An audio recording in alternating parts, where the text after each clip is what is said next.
서울대 출신이에요. 그리고 또 한국 기록학자 1호 그런 얘기는 왜 하십니까? 김익환 교수님 나오셨습니다. 맨날 유튜브 보고 게으르 운동도 안 가고 책도 안 읽게 되고 이럴 때 뭘 하면 좋을까요? 만약에 22살 게임 중독자예요. 예를 들자면 게임 이외에 아 진짜요? CSF라 그래요. Critical Success Factor라 그래서 핵심 성공 요인이에요. 내가 어디에 방점을 둘지 그 행위의 결과로 내가 가져갈 것이 무엇인지. 벌써 이것만 오늘 영상에서 배워도 진짜 완전 꿀팁이네요.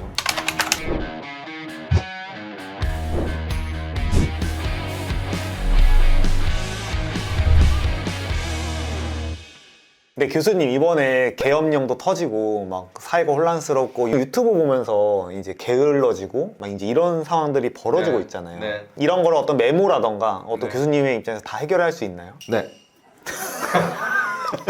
요번에 이제 윤석열 씨가 좀 엉뚱한 일을 하셨잖아요. 저랑 관계없는 이야기입니다. 네, 네. 저 정치적 얘기는 아니에요. 사회적 현상으로 하는 얘기인데 그게 우리 신경을 계속 건드리잖아요. 그러니까 집중도 안 되고 계속 유튜브만 보게 되고 어떨 땐 밤새고 이게 요번에만 생긴 게 아니에요. 우리가 평상시에도 그런 환경에서 살고 있고 그것 때문에 내가 집중을 못하고 게으르구나. 내 탓만은 아니구나. 하는 것을 저는 먼저 꼭 같이 여러분들이 인식하시기를 권합니다. 좋습니다. 네, 오늘은 하루 한 장 작지만 큰 변화의 힘 이제 365페이지로 이제 이 습관을 잡고 인생에서 원하는 걸 얻고 뭐 우울 불안도 없애고 이런 방법들이 나와 있는 책인 거죠. 네, 우리가 집중 못하고 막 이렇게 열심히 못하고 이제 이런 게 우리 책임이 아닙니다라는 얘기부터 시작했잖아요. 그 이유가 저는 한국 사회가 아주 정말 철저한 서열 사회라고 봐요. 얘가 심지어는 대학을 어디 나왔느냐 가지고 평생 서열이 정해지잖아요. 그러니까 이게 평상시에 우리한테 굉장히 큰 압박으로 작용하는 거. 나는 지금 서열에서 이 정도 위치에 있어. 이런 무의식이 계속 작동을 하고 있기 때문에 우리가 의지를 갖고 무엇인가 습관을 통해서 자기의 능력을 레벨업 시켜가려고 하더라도 자꾸 실패하는 거거든요. 그래서 저는 이 본질을 딱 이해를 하고 그걸 전제로 해서 그러면 우리가 뚫고 갈 수 있는 방법이 뭘까? 이거를 정확하게 방법으로 찾기를 오늘 꼭 권합니다. 이거 못 찾으면요. 이거 못 태어납니다. 교수님께서 이번에 벌써 4권의 책을 냈고 네네. 유튜브도 너무 잘 되시고 메모하는 법 이거를 이제 많이 주장을 하셨는데 메모나 기록하면 좋다는 건 다들 알잖아요. 근데 이제 막상 안 돼. 네. 맨 처음 어떻게 접근해야 돼? 뭐부터 해야 될지 모르겠어가지고. 네. 네. 일단 오늘 제가 오기 전에 뭘 하고 왔는지부터 간단하게 소개를 하면 자청님을 만날 거야. 그러면 유튜브에 나갈 거야. 거기에 제가 어떻게 행위할지를 살짝 생각을 해봐요. 어디에다 방점을 둘지. 제가 오늘 뭐라고 썼는지 아세요? 제스처라고 썼어요. 자연스러운 나를 사랑을 가지고 진심으로 표출하려면 제스처가 되게 도움이 돼요. 왜냐하면 저도 엄청 긴장하거든요. 그 다음에 제일 마지막에 아웃풋, 내가 오늘 얻어갈 거를 제가 씁니다. 항상. 제가 뭐라고 썼냐면 자청님과 친한 사이 되기. 이렇게 제가 써가지고 왔어요. 그러니까 그렇게 쓰고 온다는 거는 제가 그 행위를 할 때 어디에다가 포인트를 둘 것이고 결과로 무엇을 얻어갈 것이냐를 내가 한번 생각해 본다는 걸 의미해요. CSF라 그래요. Critical Success Factor라 그래서 핵심 성공 요인이에요. 정확한 용어는. 근데 내가 어디에 방점을 둘지 얘를 생각하시라는 거고요.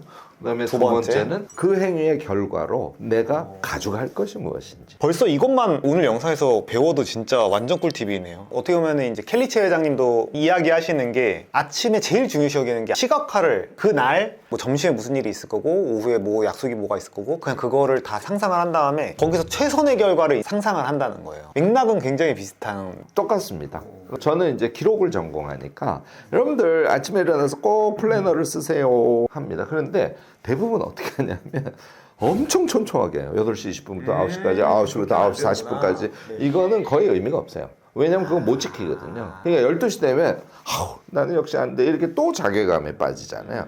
그게 아침의 플래닝이 아니고 내가 오늘 제일 소중하게 여길 일이 뭐지? 핵심이 되는 것만 체크를 해보는 거예요. 제가 권하는 것은 걔를 시뮬레이션 돌리듯이 하루를 쭉 연상해 보시고 그 다음에 메모해 보시고 물론 중간에 실패를 하면 그 다음에 생각을 다시 변경하시면 돼요. 실패했다고 생각하는 것보다는 그때 다시 플래너를 수정하시면 됩니다. 그럼 내가 만약에 예를 들어서 20대 초반에 뭐 편의점을 하고 있어. 그러면은 이제 편의점 알바를 하면서 원하는 거는 편의점 알바도 또 잘하고 하루에 30분 책 읽기라는 어떤 큰 목표를 매일매일 하려고 딱 해요. 그러면 힘줄 거는 가서 일도 확실히 하고 그리고 30분만 딱 책을 읽는다. 두 번째 행위의 결과는 저는 사실은 독서 카드 쓰기를 권해요. 내가 책을 읽었어? 그게 마음속에 남은 게 한 두 가지밖에 없었어. 그냥 큰 글씨로 두 가지를 독서 카드에 쓰세요. 내 손에 잡히는 뭔가의 결과가 있으면 그때서야 성취감이 오는 거예요. 그래서 저는 아르바이트를 할 때 가능하면 요령 있게 시간을 최소화해서 하고 짬 시간을 이용해서 내가 독서를 뭐 어떻게 할 거야. 그 다음에 나는 아웃풋을 오늘은 3장의 독서 카드를 만들 거야. 이렇게 아침에 그것을 상상해내면 하루가 꽉 차죠. 그래서 지금 이제 하루 한 장 작지만 큰 변화임 이 책 제가 읽으면서 초반 부분에서 좋았던 거는 그 책 한 권을 다 외우려고 하지 말고 중요 포인트만 뭐 한 가지, 두 가지, 세 가지만 기록해 두고 또 그것만 딱 해라. 네. 이런 비슷한 맥락의 책 네, 내용이 네, 있었죠. 네, 네, 그래서 네. 사람들이 제일 실수하는 것 중에 하나가 제 생각에는 이거를 다 하려고 해. 365개를. 이러면서 과부하가 오고 하기가 싫은 건데 제가 예전에 주장했던 꿀팁 중에 하나가 교수님은 이제 세 가지를 좋아하시니까 뭐 세 가지가 돼도 되고 저는 한 가지에서 두 가지 정도만 딱 필기를 해서 딱 그것만 그날 해보는 거예요. 어쨌든 이 책에서도 비슷한 맥락이 딱 나와가지고 되게 저도 까먹고 있다가 이렇게 다시 독서해야겠다 이런 생각이 들더라고요. 사실 제가 이 책을 쓴 이유가 책이 지혜 보고인 거는 다 알고 있단 말이에요. 그래서 책을 통해서 깨닫고 그걸 이제 자기화하는 게 중요하죠. 그런데 독서가 너무 하기가 어려운 거예요. 그래서 책을 좀 쉽게 읽었으면 좋겠다 하는 게 첫 번째 목적이었어요. 그래서 매일 한 장씩만 읽게 책을 쓴 겁니다. 이제 책이라는 건 보통 이렇게 맥락이 쭉 있잖아요. 그래서 여기서부터 읽으면 사실은 그걸 끝까지 보려면 계속 봐야 돼요. 그래서 하루에 뭐 50쪽도 보고 뭐 100쪽도 보고 이건 근데 책을 잘 읽는 사람들의 얘기잖아요. 그러니까 이게 안 되시는 분들을 위해서 우선 이 책을 낸 거예요. 다시 말해서 한쪽으로 완결된 이야기. 그러면 하루에 요 한쪽을 읽고도 만족감을 가질 수 있거든요. 이 습관이 뇌가 딱 적응하는 시간이 필요해가지고 정말 작게 하는 게 제일 중요한 것 같아요. 그래서 맞습니다. 저 같은 경우에 진짜 게으르고 보통 12시에서 1시에 일어나거든요. 오늘도 1시에 일어났고 선천적으로 좀 하자가 좀 있는 사람이에요. 일단 기본적으로. 근데 뭐 달리기라던가 책을 쓴다던가 이런 것들이 사실 진짜 어려운 일이잖아요. 근데 저는 그걸 다 할 수 있거든요. 달리기를 제가 3분 이상 평생 해본 적이 없어요. 근데 30분까지 해보고 싶은 거예요. 그래서 어떻게 했냐면은 하루는 30초를 해요. 그 다음에 1분, 그 다음에 뭐 2분. 이런 식으로 아니면 10초씩이라도 늘리면은 뇌에서는 이제 습관화가 딱 되면서 이걸 그날 안 하면 오히려 기분이 안 좋고 하고 싶어 약간 미치는 상황이 딱 되거든요. 저는 그래서 헬스장 가면은 10분 안에 나와요. 저 스스로가 아니까 1시간을 해야 된다는 것 때문에 아예 안 가니까 3세트만 딱 하고 10분 만에 딱 나와요. 그래서 이 책도 구성이 그냥 한 페이지 30초만 읽고 딱 접을 수 있게끔 구조가 되어 있어가지고 네. 아무튼. 사실 그 얘기를 쓰고 싶었는데 절대로 하루에 2페이지 읽지 마세요. 오. 이렇게 쓰고 싶었는데 좋다. 그렇게 쓰지는 않았어요. 하루에 2개를 읽어버리면 내일 읽을 게 없습니다. 여러분들 이 책 읽으실 때 꼭 하루에 한쪽만 읽으셔야 돼요. 근데 우리가 책을 읽으면 그것이 우리에게 의미 있다고 하는 것은 그 책이 자기화돼서 그 문제를 풀 때는 이렇게 하는 게 좋겠구나. 그 현상에 대해서 내가 이렇게 해석할 수 있겠구나 하는 생각을 계속하면서 책을 읽잖아요. 그런데 정말 많은 사람들이 그런 생각을 하지 못하면서 그냥 책을 읽어요. 걔를 저는 그래서 꼭 메모해 보시라는 걸 권하는 거예요. 이 책에서 나를 칭찬하는 습관. 여기서 핵심이 되는 게 뭔데 나에게 확 와닿는 건 뭐지? 간단하게 키워드로만 메모하는 거. 이해를 하시면 책이라는 게 읽어서 그게 나에게 소화가 돼서 그게 내가 무엇인가를 실행할 수 있는 또는 문제를 해결할 수 있는 구체적인 능력으로 소화되는 것이구나. 내 것을 만드는 수단은 딱 두 가지가 있는데요.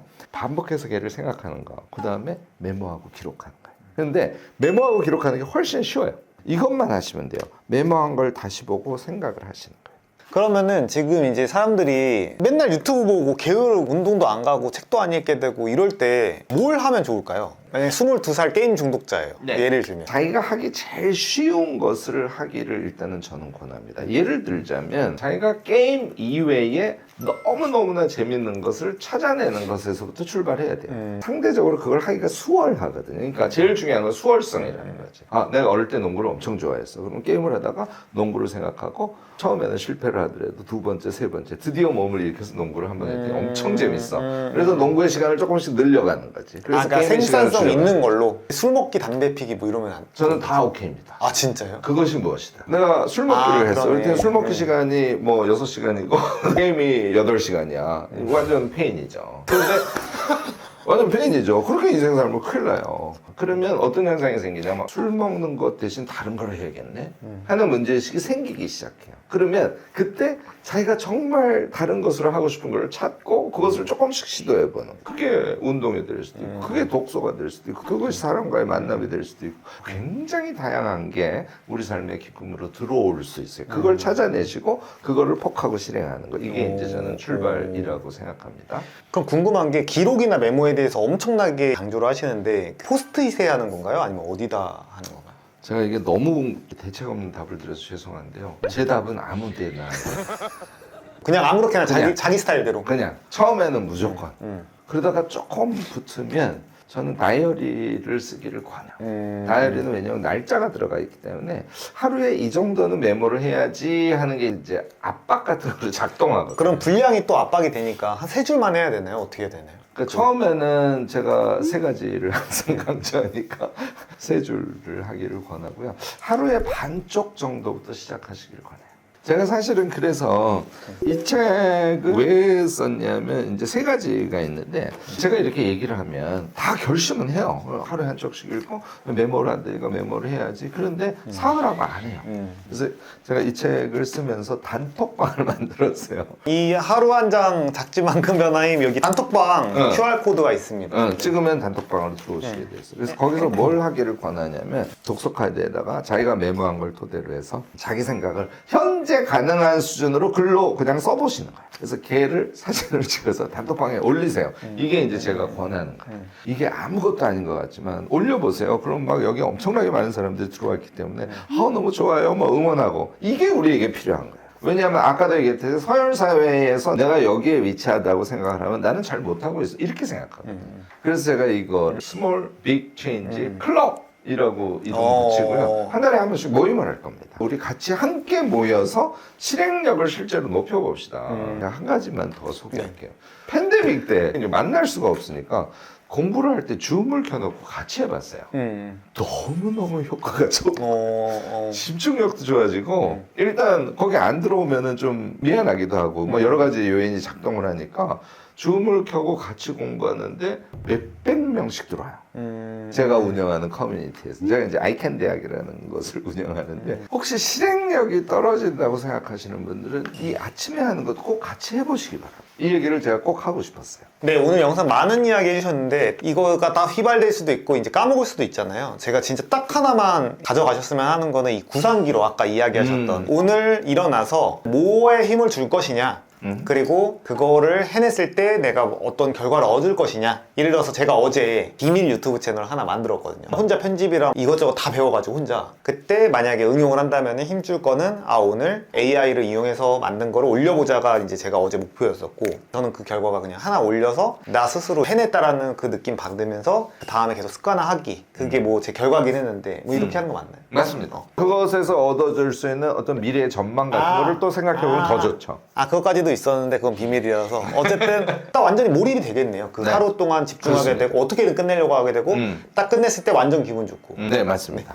오늘 정말 기록과 어떤 메모에 대해서 되게 많은 편견도 깨고 왜 도움되는지를 이제 알아보는 시간이었습니다. 네, 교수님 오늘 하루 한 장 작지만 큰 변화의 힘 오늘 소개하면서 같이 이야기 나눠봤습니다. 네, 오늘 나와주셔서 감사하고 다음에 만약에 나오신다면은 정치 얘기는 빼주시는 걸로 해주시면 감사하겠습니다. 네, 감사합니다. 네, 고맙습니다.